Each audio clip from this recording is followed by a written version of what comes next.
It's been a little while, but Guns N' Roses has been threatening to appear on the channel, my favourite band of all time. We've done a few Slash tracks already.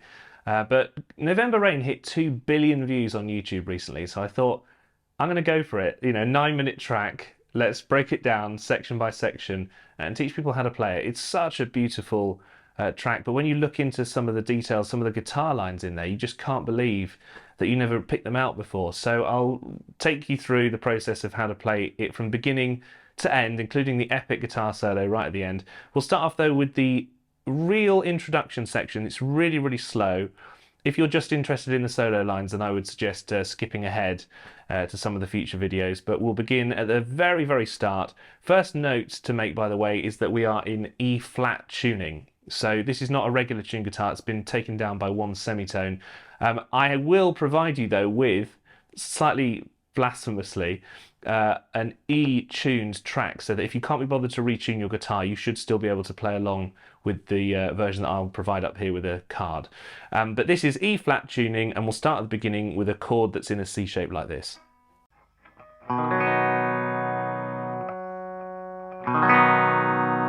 So you want to spread this chord out a bit, just don't pick it straight and quickly like that.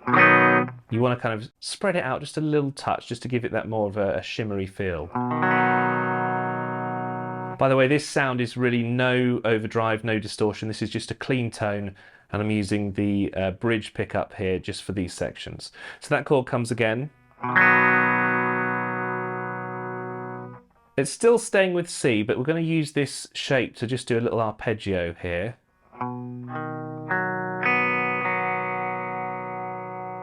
I would definitely recommend playing this bit along with the track, because you can hear all these nice little guitar lines and these little shapes that Slash is playing.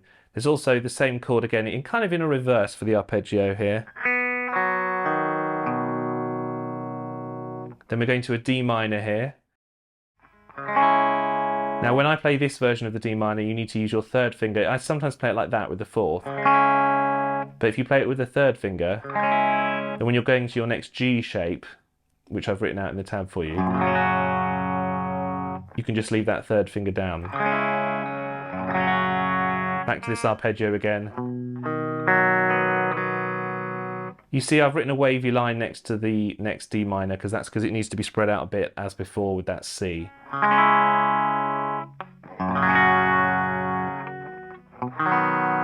So you don't hit the E string on this next chord, it's just a C without the top.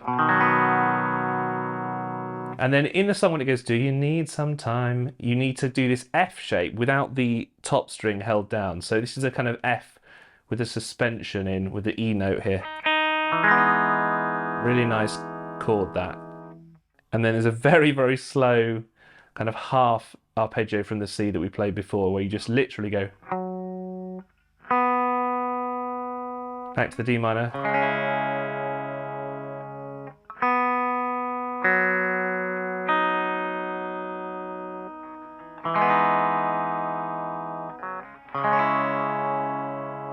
And the next time it's the same arpeggio, but you pause a bit longer, so there's a little rest, and then you go.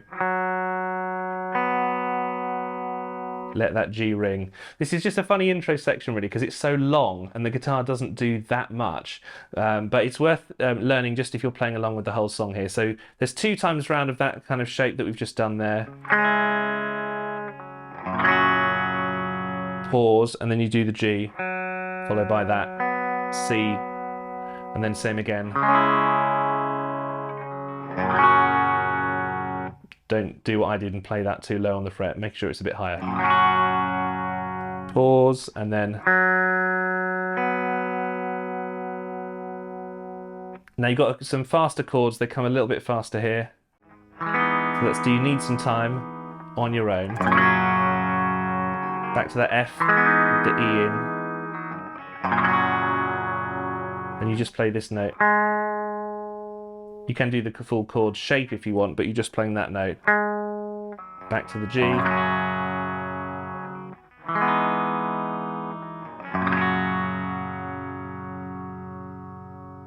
And this is the bit that you're probably all here for when you start putting that distortion on. So we're going to go into that now. You're still staying with your bridge pickup here.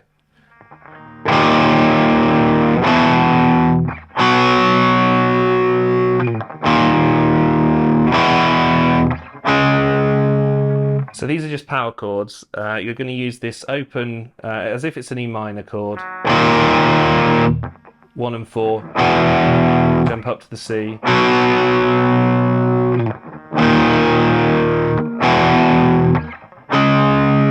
Now this is a really nice shape.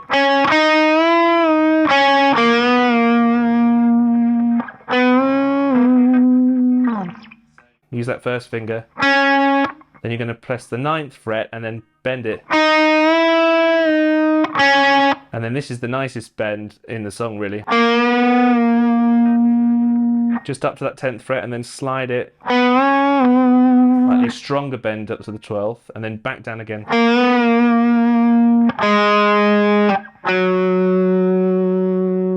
And that's going to lead you into the first solo section, which we're going to get to in our next video. I did mention if we're going to break it up into sections, so obviously if you're not interested in the intro, then that's totally cool. We'll just go straight into the solo and skip ahead to that. But I just think these lines are really nice and worth learning.